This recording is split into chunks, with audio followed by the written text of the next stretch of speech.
Hey folks, how's it going? This is Anthony. What we have right here is what I like to call my track demonstration board or a track demo board, sometimes as I call it for short.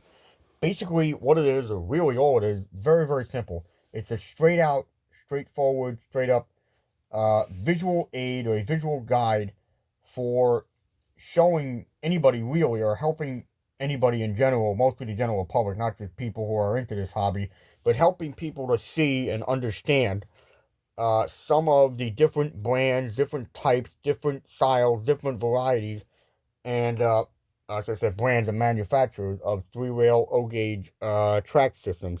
And as you can see, I have several different style, types, varieties, and brands here. Uh, and of course, down on the bottom, we have two pieces of two-rail O-scale track systems. We'll get back to that at the end of this video. Before I get into the board itself and the track and how and why, the reason behind why I built this board in the first place, obviously, um, I want to talk about some few different things. First thing I want to talk about, I'm going to talk about is NYSME, or NYSME, as us members call it, the New York Society of Model Engineers. Um, I have been a member of the New York Society of Model Engineers for 10 years now. I applied to the membership in June of 2010. So I've been with the club for 10 years now. And that is the oldest model railroad club in the country, by the way, incorporated in 1926 and is located in Bergen County, New Jersey, Carlstadt, Bergen County, New Jersey. And we open up our doors to the public every year. We have open houses to promote the hobby of model railroading, model trains, and we have two model railroads that we operate. We have a two-rail O-scale layout, which is direct current DC analog conventional, which is not obviously not digital, and it was converted in the mid to late 1980s from outside third rail to two rail as it is now to this day, which is again two rail DC direct current. And we also have an HO scale railroad, which is DCC, a digital command control that was converted about 10 plus years ago. Now, also, what we do at the club, not only do we come down, we all get together with me, myself, and some of my other friends, members, obviously. We get together every Wednesday and we hang out down the club. We run the trains, operate the layout and whatnot, and build stuff and work on different model projects. We also, as the club, we attend the Rutherford, New Jersey Street Fair every Labor Day, obviously at the end of the summer.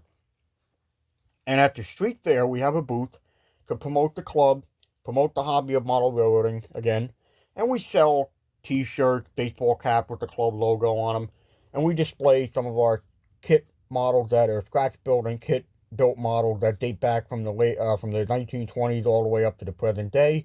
Different model projects again, and rolling stock, locomotives, passenger cars, both HO and O scale, because that's what we have.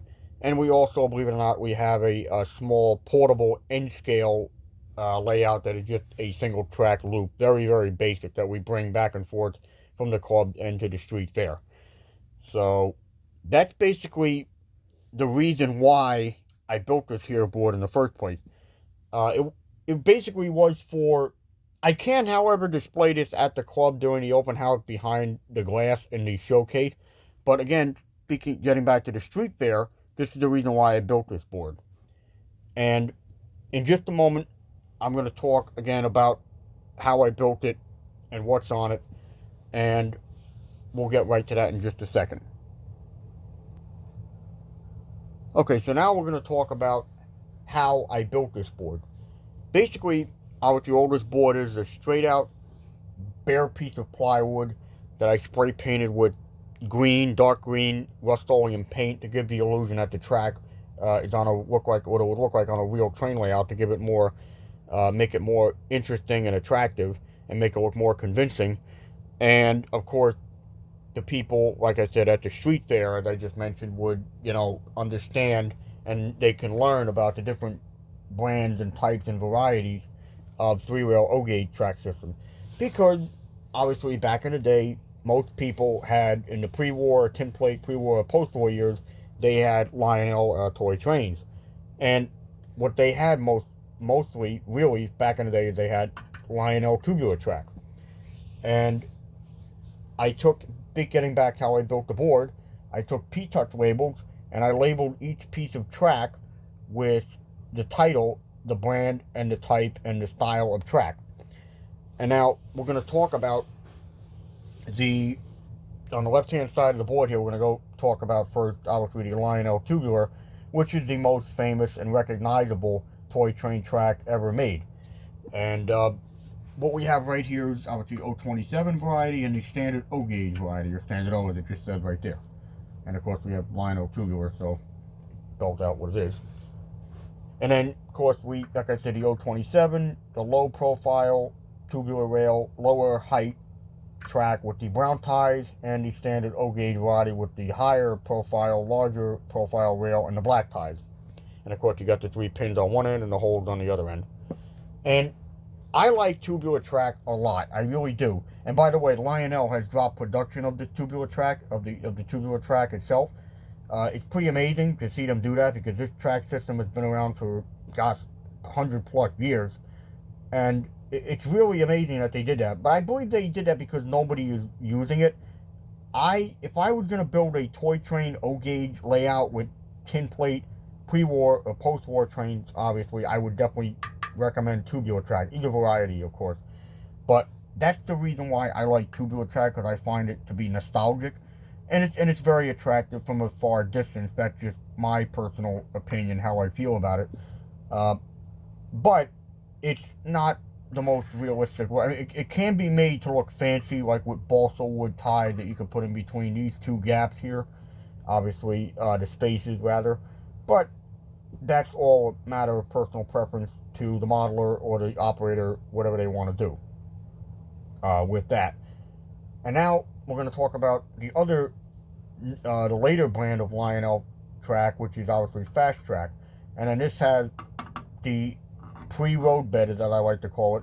That's what I call this track, the pre-road bedded track, again, as I like to call it, with the tubular rails again, but they're not round like a pipe as this on the older tubular track. It's still hollow, but it's more like rectangular shape, if you will. And we have simulated wood brown ties that are cast in and painted into the roadbed. And this roadbed does have some tacky gravel ballast texture to it. And of course, everybody knows how this works. You have a hole here, a short pin here, and a long pin here. Just the opposite piece of track. This long pin goes into the hole. This the opposite middle pin goes next to the opposite middle pin in the middle center rail. And then obviously this long pin goes into the hole on this rail, on the outer rail. That pretty much covers the basics of Lionel track. And in just a second, we will talk about the MTH track system. Okay, now we're going to move on to the MTH, what is called MTH Real Tracks. This is solid rail because, yes, believe it or not, when MTH first made real tracks, and again, this is pre-road bedded track like the Lionel Fast Track, again, as I like to call it, pre-road bedded. This track, when it was first being made and came out, it was solid rail.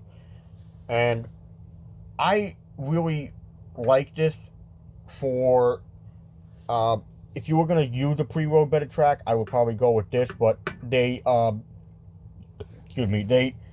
discontinued the solid rail, and they went to, yes again, tubular rail, as well as just like the Fast Track. But it's still shaped like the solid rail, the T-rail shape, but it is tubular. And of course, this track is definitely still compatible with the original solid rail MTH wheel track. It's just the rails are a little bit different in design, obviously, because they're tubular. And then, of course, these ties, unlike the Fast Track, are black, and there's less of them, and they are quite larger in size, and they have a little bit more detail, like tie place, and not really so much spikes, but they look like rivets to me, and you can see where they actually are clipped onto the bottom of the rail, where they are bolted on, if you will. And that's the MTH wheel tracks. And we also have another brand of MTH tracks here. This is, of course, called the scale tracks. Now, this track is not pre-road bedded. You have to, if you want to ballast it and road bed it on a layout, you have to do it with your own road bed and ballast. Now, this track, interestingly enough, it is solid rail, by the way. It is two outer running outer rails are solid, and so is the center rail. But the center rail, if you look at it, it's very, very almost razor thin, and that makes a lot of people reminds a lot of people of the Lionel O gauge Super O type track from back in the day in the post-war era. And I don't have, unfortunately, I wasn't able to have room for an example of Super O gauge Lionel O gauge track, but maybe sometime in the near future or whatever, I'll take out one of these. I'll take out one of these pieces of MTH track, stick with this or that. But anyway, I might do that and put a piece of Super O here for an example, to show people the difference and the similarity between this and the Super O itself. But that's for another time. But anyway, it's got this very thin third rail, center rail, and it looks very much like like I said, a razor thin of the old copper rail from the Lionel Super O gauge track system with the ties, of course. But of course, because these ties are very thin, and they do have another example, another style of tie plate, but it's just a flat tie plate thing with no bolts or spikes or rivets or anything like that. And then that pretty much covers the MTH track system. And now we'll move on in just a second to these three track systems in just a moment. Alrighty, now we're going to talk about the last three types of brands, of varieties of three-rail O-gauge track I have here on the board. First, we're going to talk about what Atlas O three-rail 21st century track system, as they call it. This track right here is what I consider to be my ultimate favorite brand of or type of three-rail O-gauge track system. Atlas O 21st century track system. All three rails are solid, T-rail shape, beautiful ties, wood grain, spike, realistic spike and plate, tie plate and spike detail.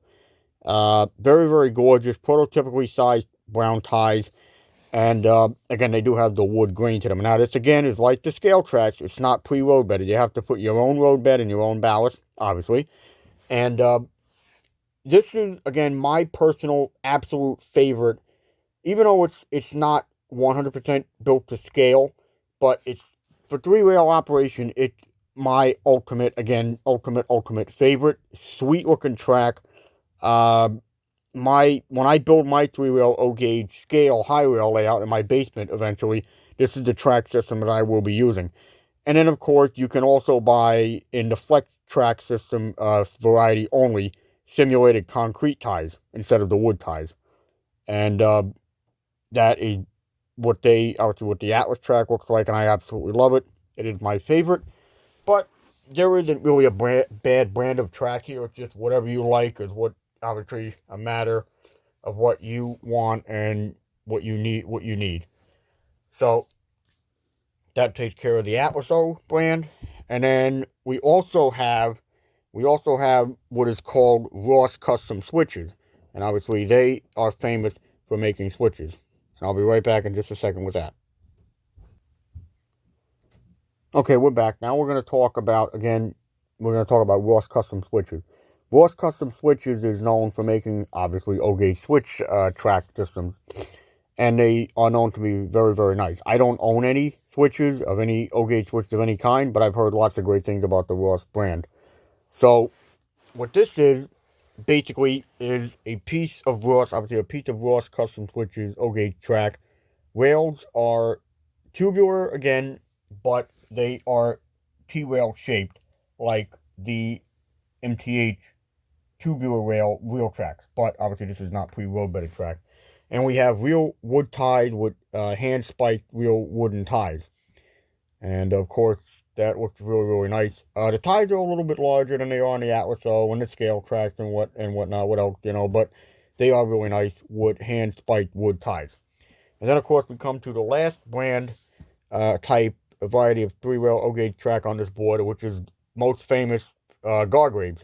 Gargraves has been around for many, many years, and they make this track section we have right here has plastic ties, and they're about the same size as the ones on the ties on the Ross Custom Switches track piece. But these, again, are plastic ties. I went to the hobby shop and I wanted to get a piece of gargrave track with wood ties, but I figured plastic is okay, and it worked out fine because I have a piece of Ross track here with wood ties, so it does show a little bit more variety. And again, like the tubular track, and from the beginning, 3 pins on one side, female jacks holes on the other side to slide right in. And of course, just like the Ross custom switches, these are T-rail shaped rails with that are tubular. And of course, you got the nice black and center rail. Now, on the bottom of the board here, finally getting to the last but not least, the 2-rail O-scale track system. This track is obviously what it says, Atlaso 2-rail, made in Austria back in the 1980s. And they still make this very same track system these days, to this very day, to the present day. But instead of having the black, it's still plastic ties, but instead of having black ties, it's got brown ties.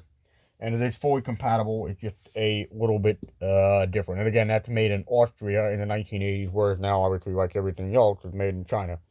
Then we come to the very last piece of 2-rail track we have down here, which is, and it says, hand-laid track, NYSME rail, or Need Me rail. This was rail that was developed by the club, again, New York Society Model Engineers, and we sold it to many clubs around the country back in the day, and sometimes we can still even sell it. This track is hand laid, and yes, I did this whole piece of strip right here myself. Hand spiked it, gauged it, the rails were cut, and the ties were driven in with a needle nose pliers, boom, boom, boom, spiked it in. It was a little bit of a challenge, and as you can see, it's not 100% perfectly straight, but it was my first attempt, and it's just again, a visual example for showing people what the track is that we use on the O-scale layout. And yes, this is the exact same type of track that we use on our 2-rail O-scale DC layout at the club, the New York Society Model Engineers. This is it. That is the track that we use, hand-laid track, and same goes for the HO scale layout as well. So that's basically my presentation. I just wanted to share with you guys my track demonstration board. And once again, as you can see, all the track is screwed in rather than nailed in, so it's nice and secure. P-Touch labels again for the brand and the type of track and the style of track. And again, of course, up here we have a handle, it's a regular door handle or cabinet handle that came with 2 screws right here, and I drilled it in to the edge of this board, piece of bare plywood. So basically, what I want to say in conclusion of this video is this handle, this piece of Gargrave's track, and this piece of fast track, standard O-gauge tubular track, standard O27 tubular track, and this fast track, as I just mentioned. These 3 pieces of track, all Lionel and the Gargrave track, came from Walker's Hardware on Union Boulevard in Totowa, New Jersey. For those of you who may not know, Walker's Hardware had closed their doors. They didn't go out of business, they just retired. And that was really heartbreaking for me. So, one of the few hobby shops / old school hardware store that is no longer around. So, unfortunately, they are no longer around, but I did get some good, and this handle came from there as well. So, that's in the process when I was building this board. So, I think it looks great. It's completed. I completed this board last year. The last piece of track I installed on it was the MTH scale tracks. And that's pretty much my track demonstration board, folks. Let me know what you think. Hope you subscribe and hit like. And let me know what you think. Thanks for watching, guys.